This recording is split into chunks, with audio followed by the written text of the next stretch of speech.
Tulo ang namatay sa disgrasya sa lungsod sa Pinamungahan niadtong weekend sa panagbangga sa auto ug trailer. Sa usa ka video, makita pa ang giung paspas nga dagan sa auto sa wa pa mahitabo ang aksidente. Ang report ni Nico Sereno. Di na maitsura kining pula nga auto human madisgrasya kadlaw niadtong Sabado sa may barangay Tahaw sa lungsod sa Pinamungahan. Ang auto paingon sa direksyon sa lungsod sa Aluginsan.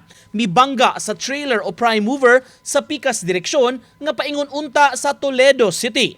Gingong mikawat sa kaatbang nga lane ang auto sa wa pa miigo sa nagpadong nga prime mover. Sa investigasyon sa kapulisan, gikan sa imnanan ang sakay sa auto ug padung unta kuhaon ang hinigugma sa usa ka sakay niini. Ayon sa incident, doon ang say kanang nakuha nga CCTV sa prior sa incident, kusog din siya ang dagan.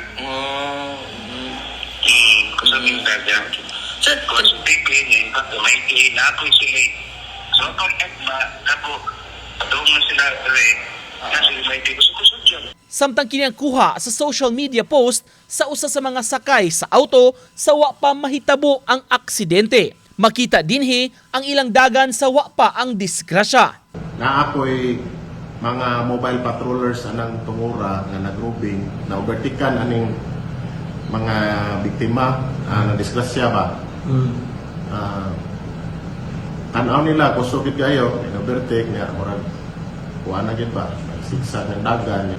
Katong dito sa Kabituunan, Toledo, naman ko'y gihaya dito niya, nag-tent na sa kalsada ba, na accordingly, natapsingan po nila.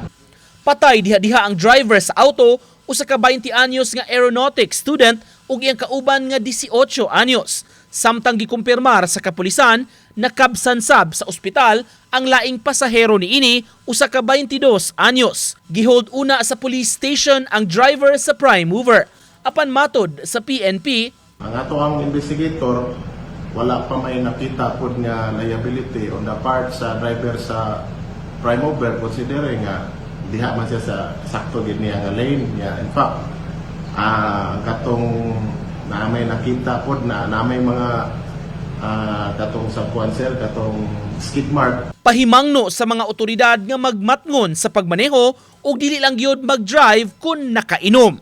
Uban ni Marlon Melgazo, Nico Sereno, Balitang Bisdak.